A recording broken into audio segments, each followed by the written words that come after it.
Good afternoon, Dr. De Gruchy. Thank you very much My pleasure. for the opportunity. Mm-hmm.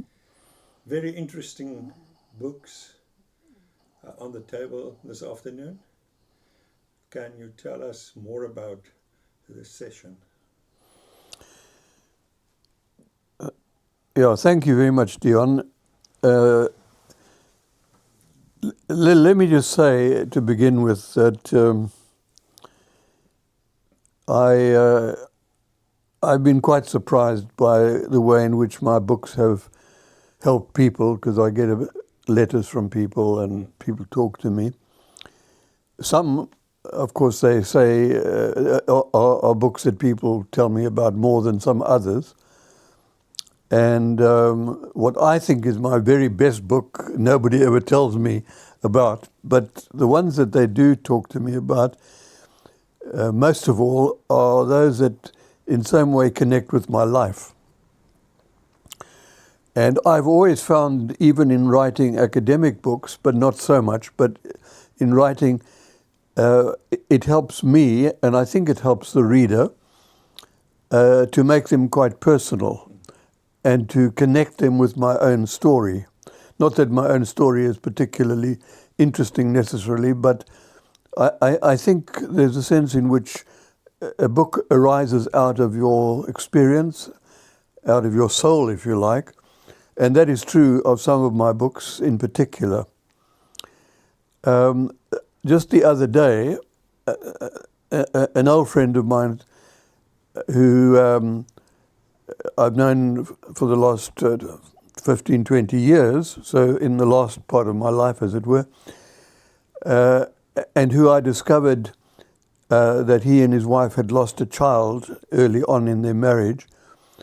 Out of the blue, he said to me, you know, there are a lot of people who are very interested in your experience and your wife's experience of the loss of your son, Steve. And they have read your book that you wrote about that. And they said, where can they get it? Well, I don't know. I think it's out of print.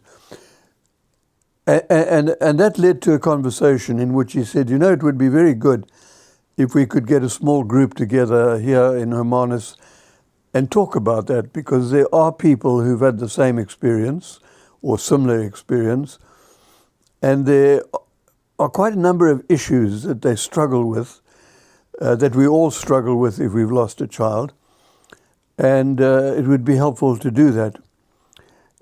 And that led me to the thought that when we talked together, the two of us, about a series of podcasts, that maybe I could start by talking about that book, which people have found helpful, who have lost a loved one, especially a child.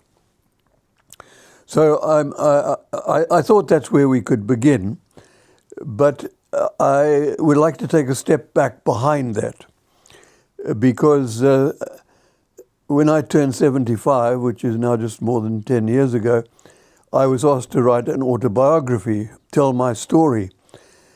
And because my books are all connected in one way or another to my story, I thought I would simply begin this session with that book. And it's called I've Come a Long Way. This is the American edition. There is a South African edition as well. And it's an attempt to tell my story as a kind of pilgrimage from when I was born and brought up to when I turned 75. And of course, that was about 5 years or so after Steve died. He died in 2010, and I turned 75 in 2015. Or somewhere around there anyway. So let me just say, and I'm not going to tell my whole life story now, but I'm just using this as an illustration that all my books are located at a particular point in my life. Some of them more academic, because I was an academic. Some of them more personal and pastoral, because I've been a pastor as well. And in the last 20 years living here at Falmouth at a retreat center, that's also introduced another dynamic. So there's an autobiographical aspect to every book that I've written. So let me then get to Led into Mystery and talk a little bit about it, because that is the title of the book that I wrote after Steve's death. Although, let me say that Led into Mystery was preceded by another book, which sometimes people find helpful in reading them both, and an earlier book, which in the British edition is called Being Human, and in the American edition, Confessions of a Christian Humanist. So maybe that's the place to start. One of the things that intrigued me after the ending of apartheid was a question that was put to me by a colleague who had been involved together with me in the struggle against apartheid in the life of the church and so forth. And that had been what had occupied our attention for a good 20 years. And he came to me one morning soon after Nelson Mandela had been released from prison and things were changing and we were moving into a new era. And he said to me, De Gruchy, he always called me by my surname, he said, De Gruchy, what are we going to write about now? Because everything that we had written previously had somehow connected with apartheid and the church struggle and so forth and so on. And I said, without thinking much about it, I'm going to write something about theological aesthetics. In other words, the question of beauty. And he said, where did you get that idea from? I said, it came to me out of the blue. And I did write a book on that, and sometime maybe I can talk about it. But that book, which got me into thinking about the relationship between faith and art, and how faith and art also connect with social issues and so forth. That book got me thinking about what kind of a Christian am I? I'm not thinking of how pious I am, but how would I define myself? Because sometimes when people ask me whether or not I'm a Christian, I hesitate to answer yes, because there's a great deal of Christianity that I find very annoying and also contrary to how I understand it, what it means to be a Christian. Because I started off my Christian journey as something of a fundamentalist, but at that stage I was a teenager, and I grew out of that, I think. And I've had quite a long journey in terms of trying to define myself when people have asked. But at the time that I was thinking of that question, what are we going to write about now, I was beginning to think that maybe I would, excuse me, I would define myself as a Christian humanist. So I did. But of course, my friend and others said, well, what do you mean by that? So I said, all right, I'll write a book about that. So I wrote the book Being Human, and the American title, Confessions of a Christian Humanist. And I assume that the subtitle was the American title here on the English version of the book. But in order to say what I am as a Christian humanist, I had to say a little bit about what I am as a human being and how I understand what it means to be a humanist. Because a lot of people said to me, but hang on, how can you be both a Christian and a humanist? And I said, well, I don't know how you can be a Christian without being a humanist. And I think if you are a humanist, what you really mean is you're a secular humanist. Whereas humanism goes back long before the Enlightenment and the beginning of secularism in the West. And it has its roots way back in the early period of Christianity, when Christianity was engaged in relating to Greek and Roman Latin philosophy and humanism of that period. So there's a long history of Christian humanism. And the more I thought about it and trying to describe myself, what kind of a Christian am I came to the conclusion that being a Christian is all about becoming human. It's not about becoming religious. That's something else we can talk about. But Jesus didn't come to make us religious. He came to make us more truly human. And I believe that that goes to the heart of the Christian faith, because if we really believe, and as Christians do, that in Christ God became not fully present simply as God, but as truly human being, then it follows that the reason why God was in Christ was to make us more human, more truly human. And that's where Christian humanism begins. It's a journey into discovering what it means to be human. And of course that has lots of implications, because what does it mean in terms of your relationship to other people? And so I might go on talking about all of that. But I'll give you some idea what's in this book, because it starts off with what does it mean to be human? Then it goes to what does it mean to be religious? What does it mean to be secular? What does it mean to be a believer? What does it mean to be a Christian?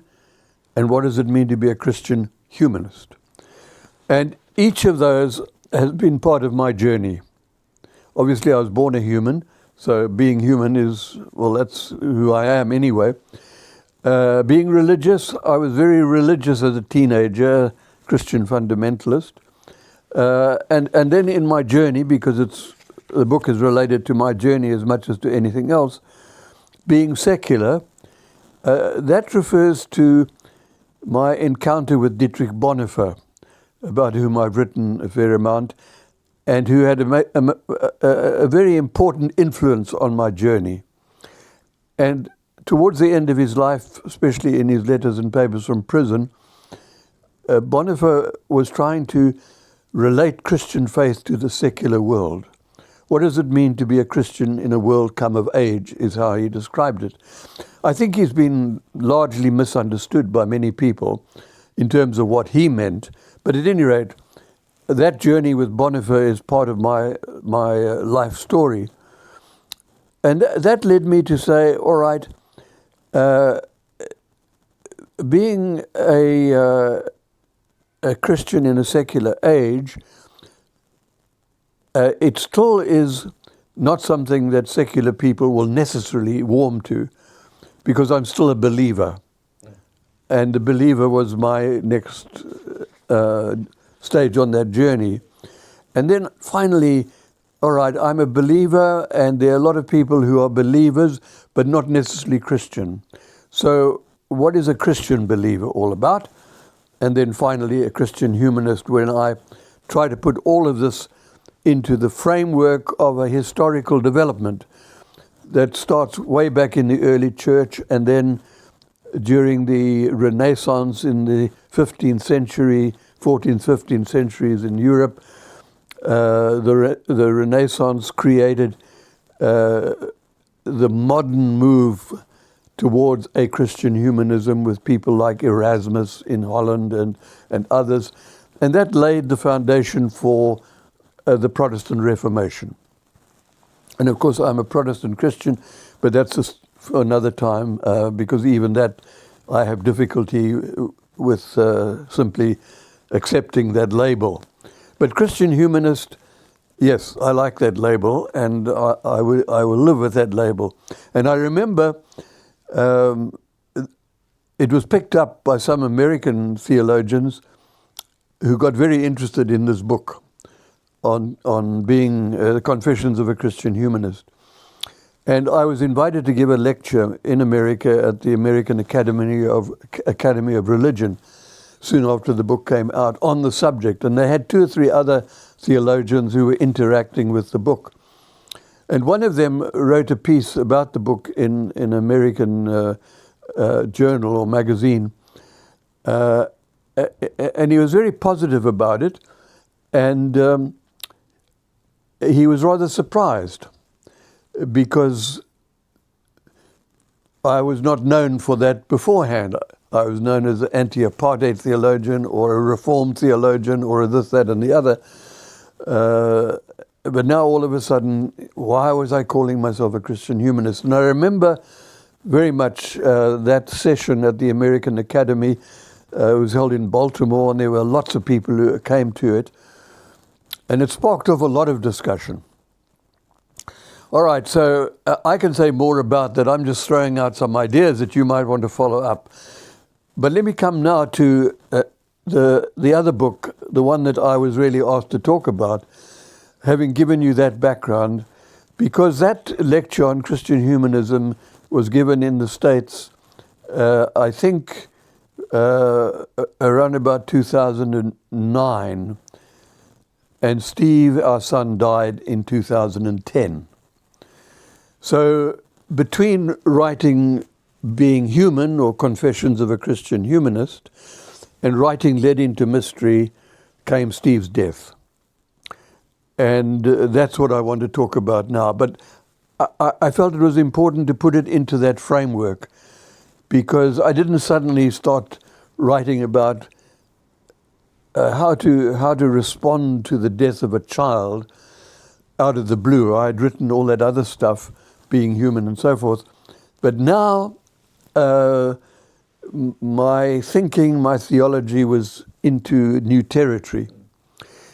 Although, let me just take one step back, because when I was working on Being Human, one of my friends, who happened to be my personal assistant at the time, and she said to me, "You know, I read quite a lot of your books, but you always write in the third person. You write about we think, or theologians think, or Christians think. When are you going to tell us what you think?" And when I wrote Being Human, I decided to try that out. So instead of saying we or Christians or whatever, me, I, this is what I think.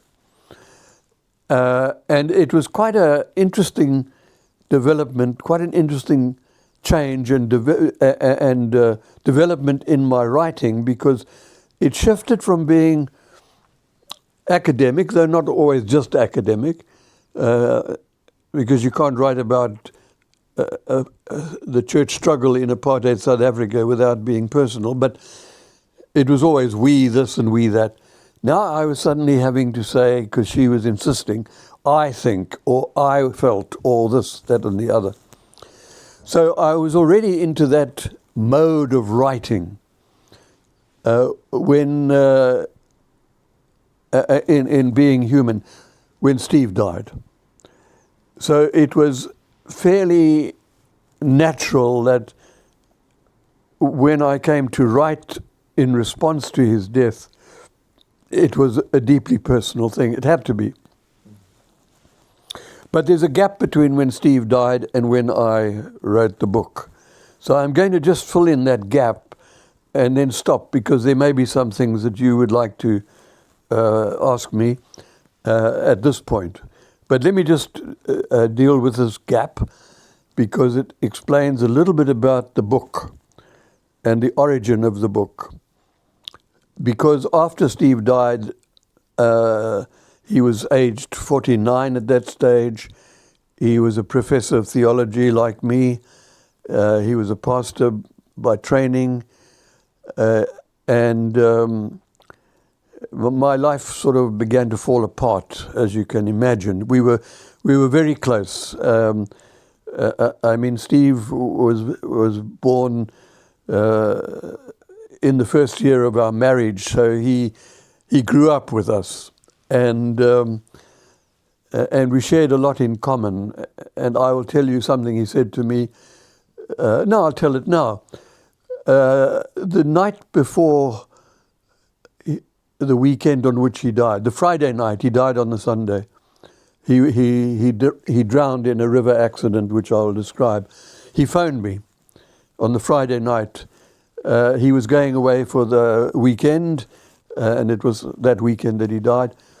And he said, "Dad, I just want to share something with you." And I said, "Yeah, sure." He said, "I sent you the other day my CV because I wanted your comments on that because I am applying for something or other."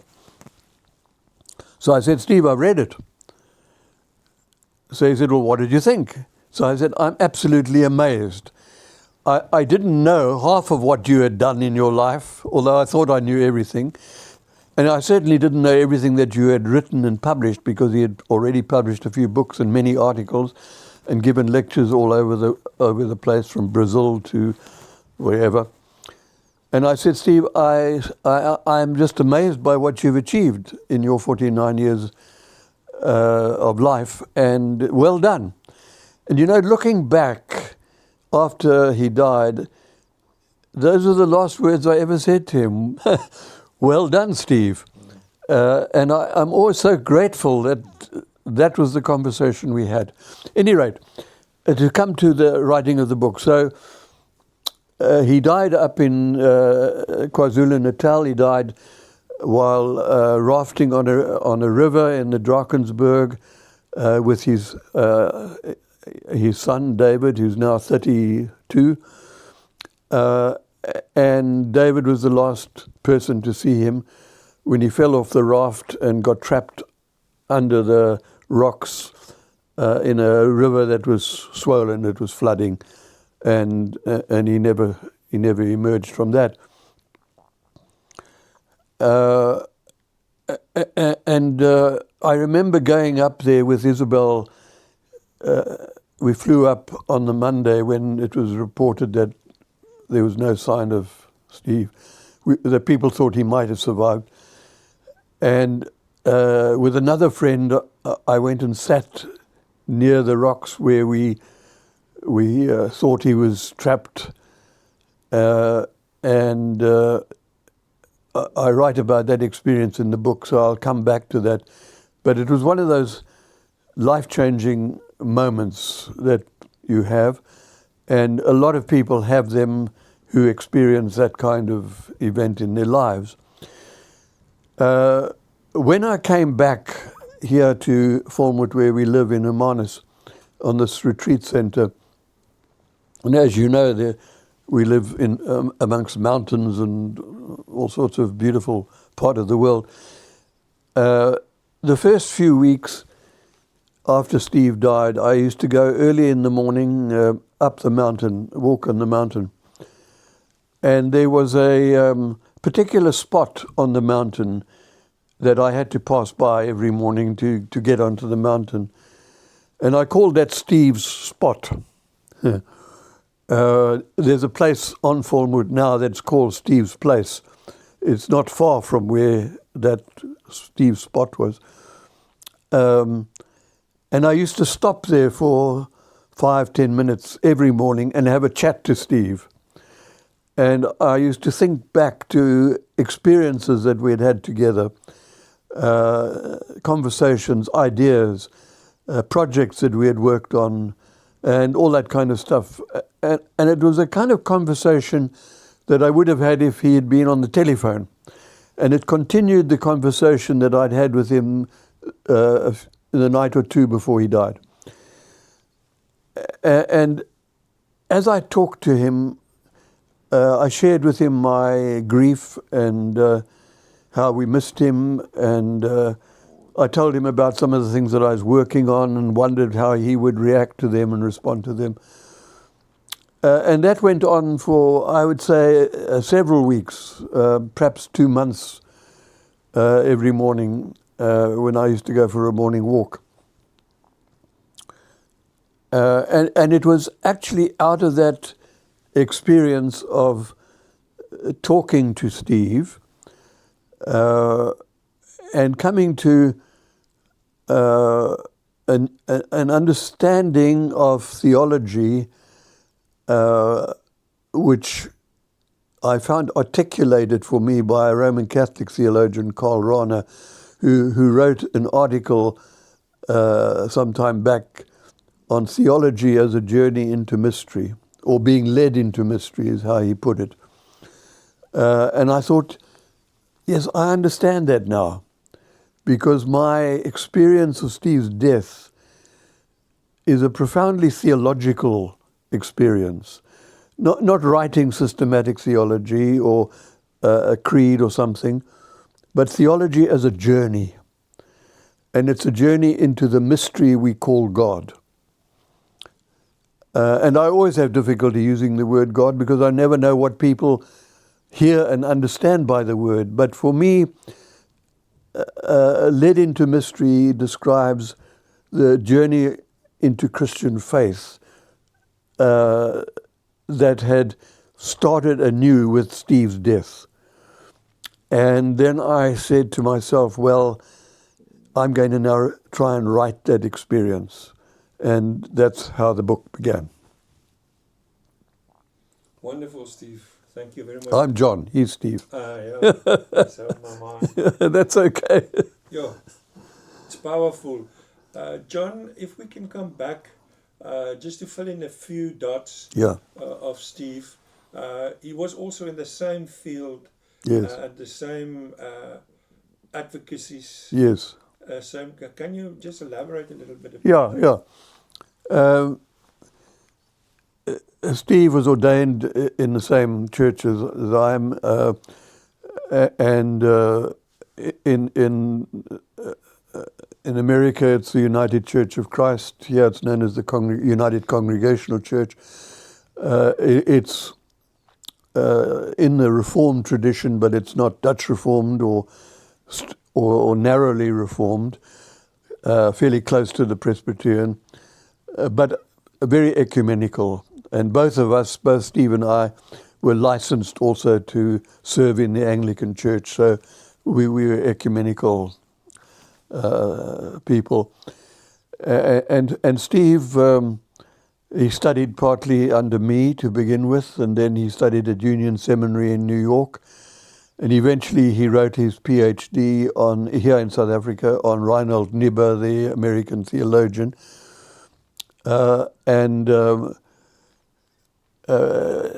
We shared a lot of interests in common, theological interests, church interests, but also other things, lots of other things.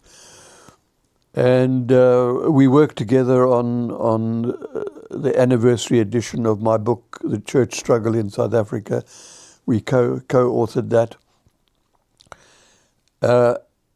But he took his own direction, and he was very much interested in and quite a leading person in the field of theology and development. He worked in the Kimberley Kuruman area at the mission there, the Moffat mission in Kuruman, as director for several years. He and his wife were there, and that influenced his life a lot, because that got him into the whole need for the church to be involved in development, especially rural development. So anyway, that's something about Steve. Thank you. I think we can move and talk about the book, because now, after 3 years, you've decided these discussions and talks that you had with Steve, you want to write about it. And that brings us to the book Led into Mystery. The journey into the unknown. John, give us just a few highlights from the book, and then we can discuss it from the beginning. Yeah. All right. Where is the book? Let me see if I can find the book. Yeah.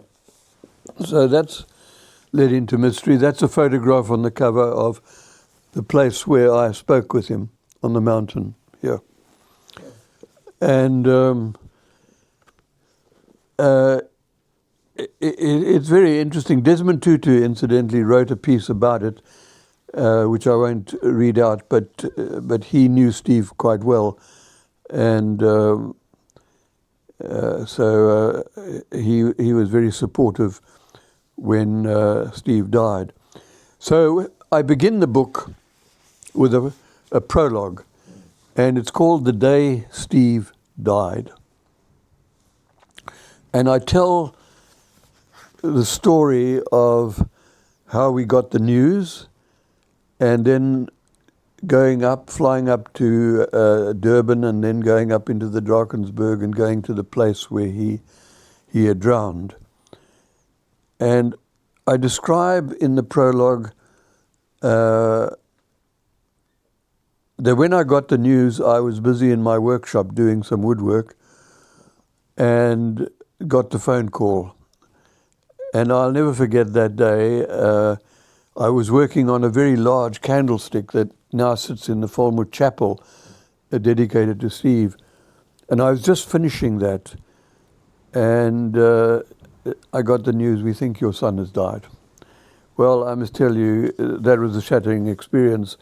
So I describe my experience from the day I heard the news and when I got to the place where he died, and describe how I responded to being there, which was largely just crying. I couldn't talk. There was a close friend sitting close by me who also had a tragic death as well. She died of cancer not long ago, also at the same sort of age. And I couldn't talk. All I could do was to weep. And the last thing that was in my mind was writing a book. You know, you don't want to do anything in that sort of situation. And I don't think I would have ever thought of writing a book hadn't it been for the fact of those morning conversations with Steve and the nagging questions which every parent of a child who's died asks. Why my son? Why my daughter? Why so young? Because sometimes it's very young. Or why in the middle of his career when he's just getting going, like Steve? You can handle it perhaps later on when they've done their thing, as it were. But in the middle of a career that was really blossoming, why God? Why now?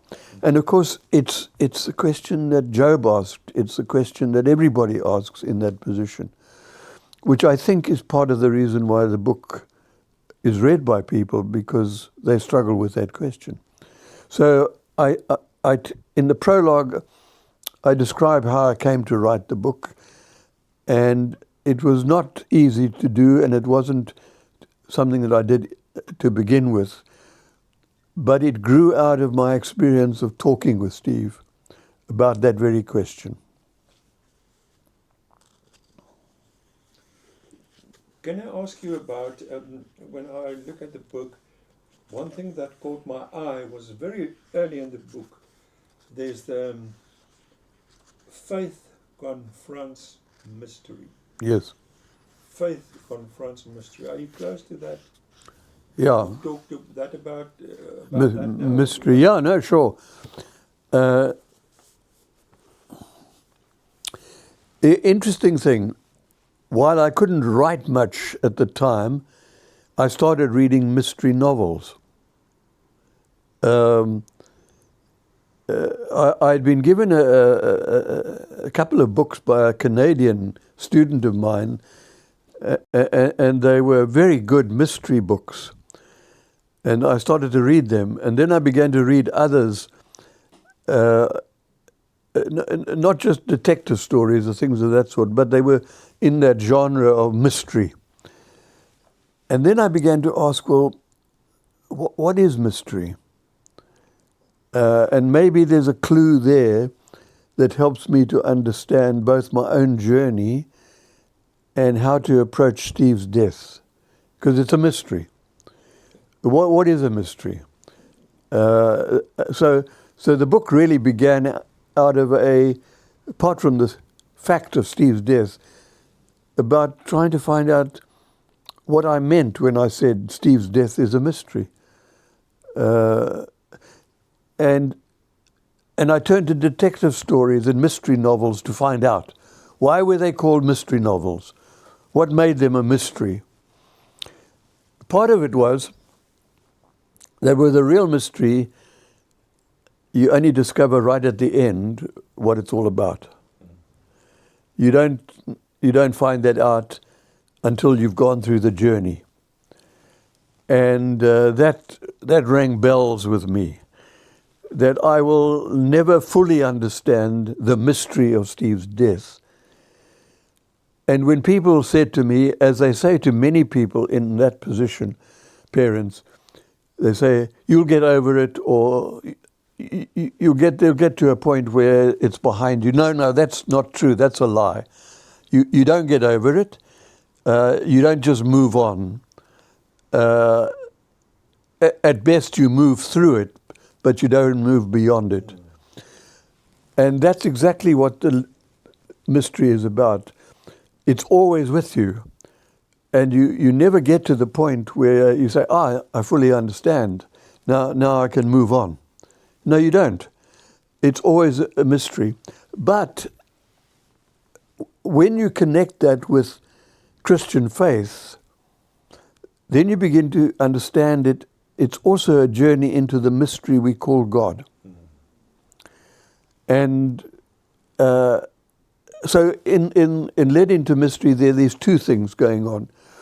The one is being led into the mystery of trying to understand Steve's death. The other is being led at the same time into the mystery of the one we call God.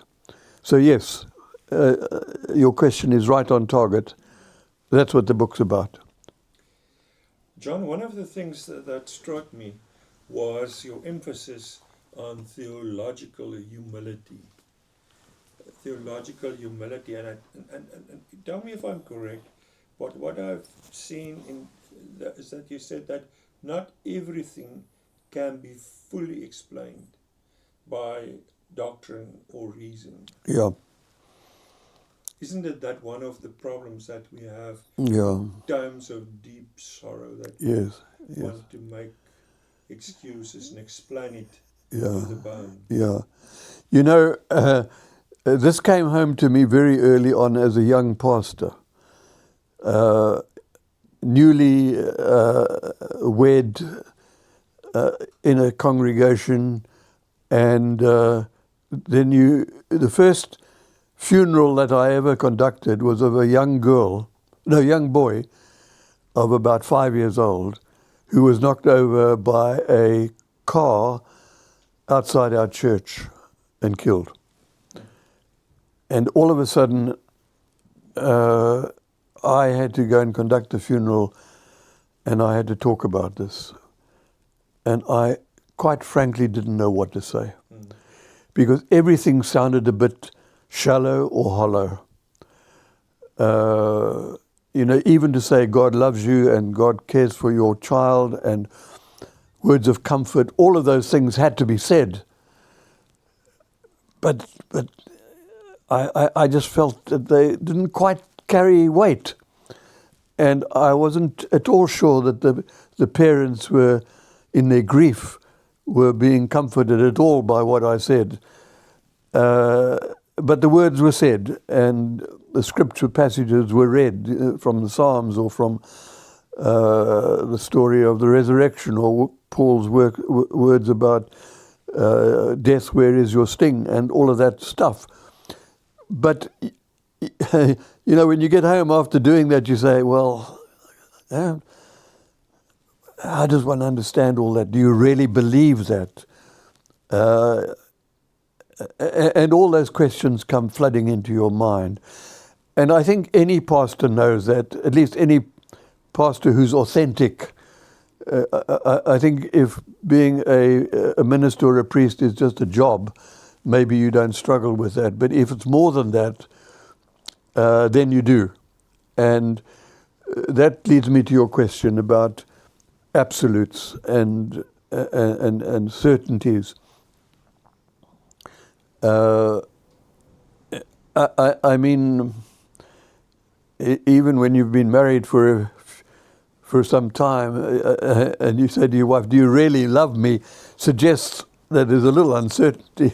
Do you really? And because love is also a mystery.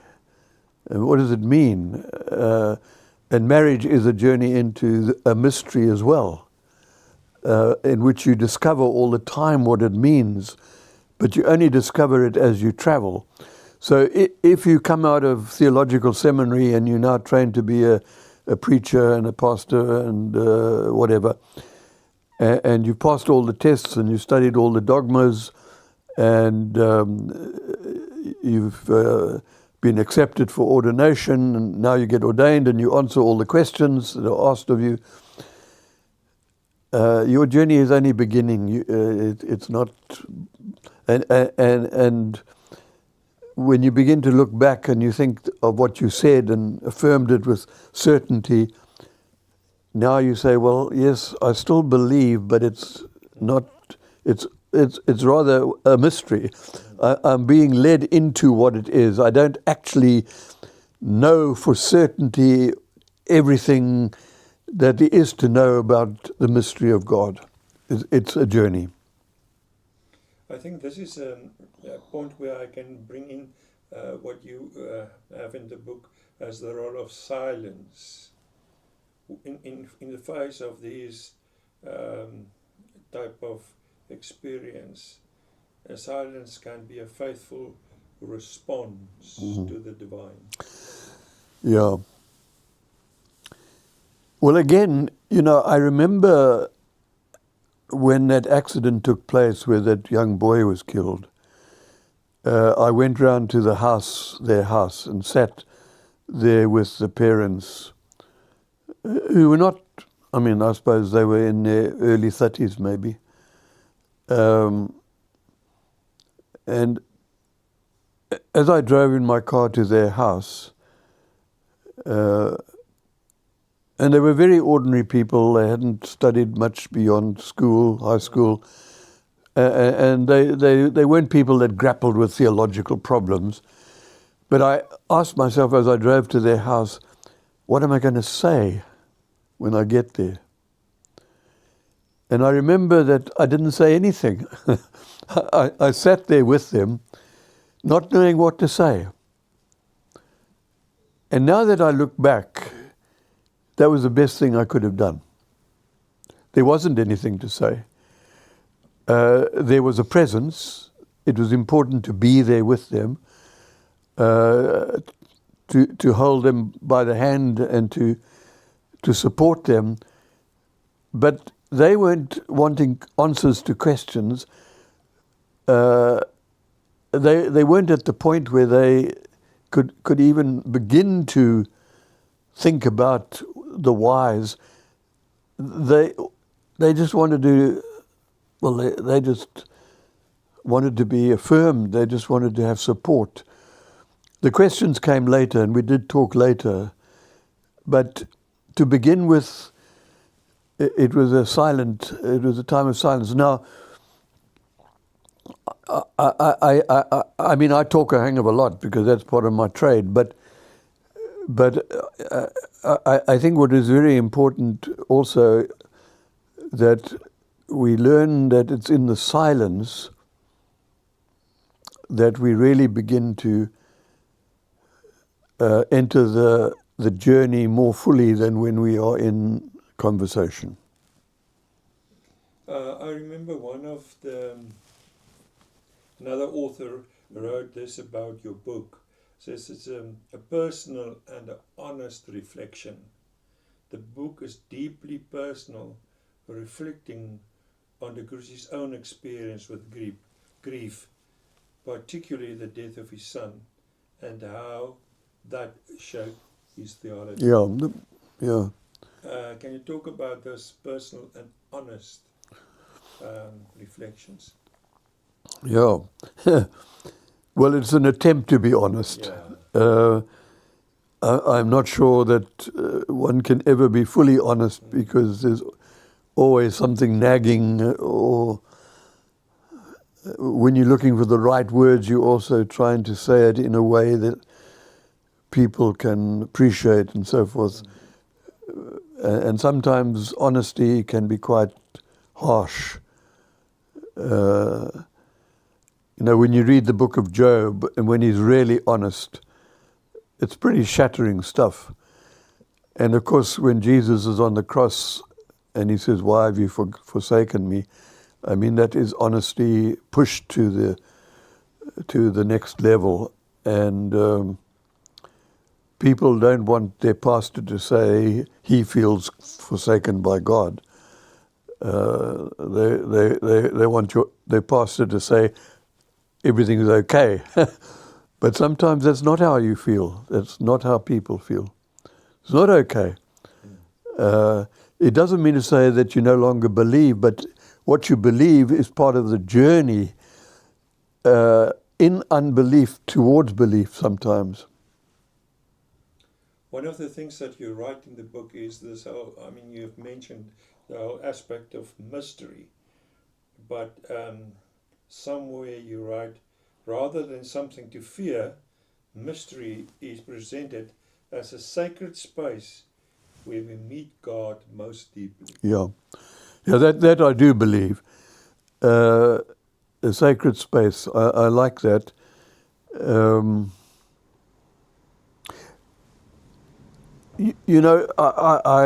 I really do appreciate, as do many other people, going into a big cathedral. We have several in South Africa, and of course the great ones are in Europe. And I've often been into them and gone into them, and often after the death of somebody I've been close to or loved, and just sat in silence. And then I begin to understand sacred space, because you're surrounded by symbols of faith, but there are no words going on. There's silence. There may be a few people walking around. And I can understand, and I do understand, and I appreciate it very much, why people go into a sanctuary like that at times. Because it's you don't want to hear a sermon, you don't want to participate in something, but you do want to be quiet, and somehow it's reassuring, and you actually experience the mystery we call God. And that's happened to me quite often. And people who come to Falmouth here and enter the chapel and sit in the garden or walk around on the property often say to us, it was in the silence of Falmouth that I experienced God. Yeah. John, the last thing that I want to lift out is the hope that you speak about. There's a play on understanding and not understanding, mystery and hope in the book, but then in the end, triumphantly, hope. Yeah. Hope beyond understanding. Can you share a little bit about that? Yeah. Well, hope is one of those words that I've always treasured. It's hope, it's described in Paul's writings as, in the book of Hebrews, hope is what we cannot explain, but we move towards, we live in.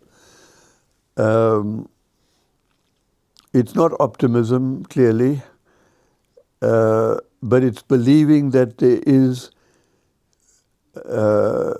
far more to reality than what meets the eye. If we don't have hope, if we live without hope, actually life falls apart.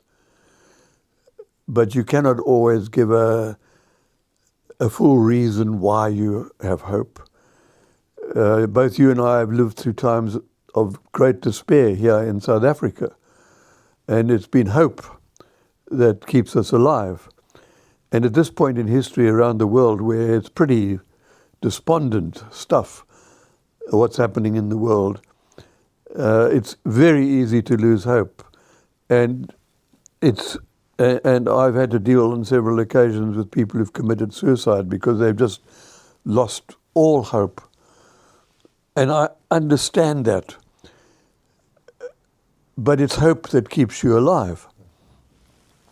And hope is what the mystery, or what the journey into mystery is about. You're on a journey, and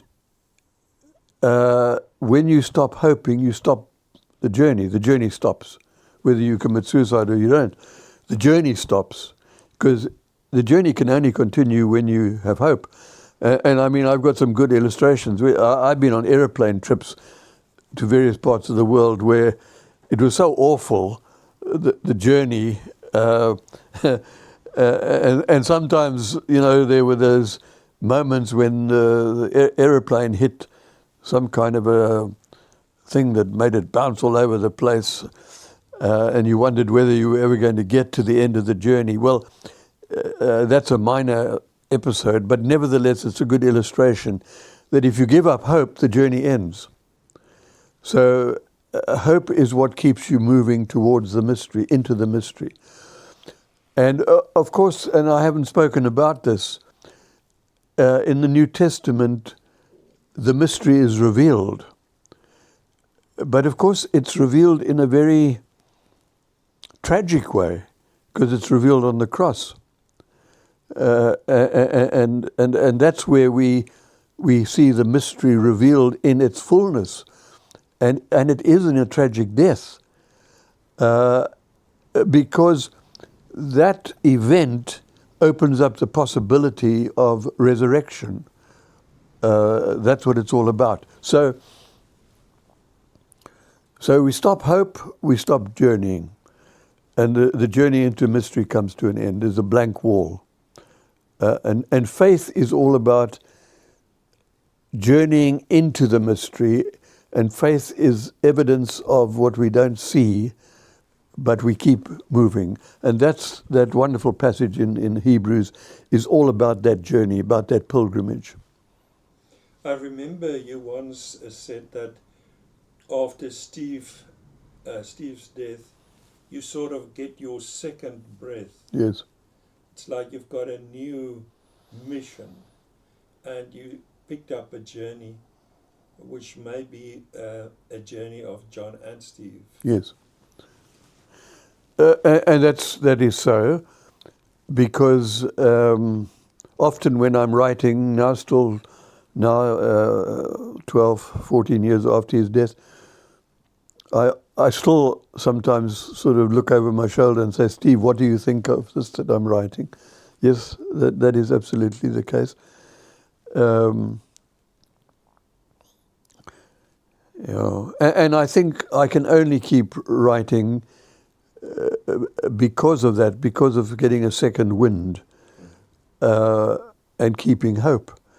It's hope that keeps you writing, me writing. And I wouldn't be able to do it without that, because that's what the journey is about. Do you have any last remarks about the book?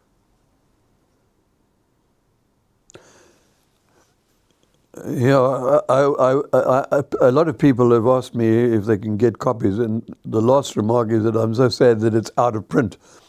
But nevertheless, there are copies around if people want to read it, and I have written about this in other formats. But the last thing about the book is I'm sorry that it's not easily accessible. Yeah. But maybe this talk podcast will help a little bit, yeah. Thank you so much for your time and for the way that you have great pleasure. Just nurture us this afternoon through this podcast. Thanks, John.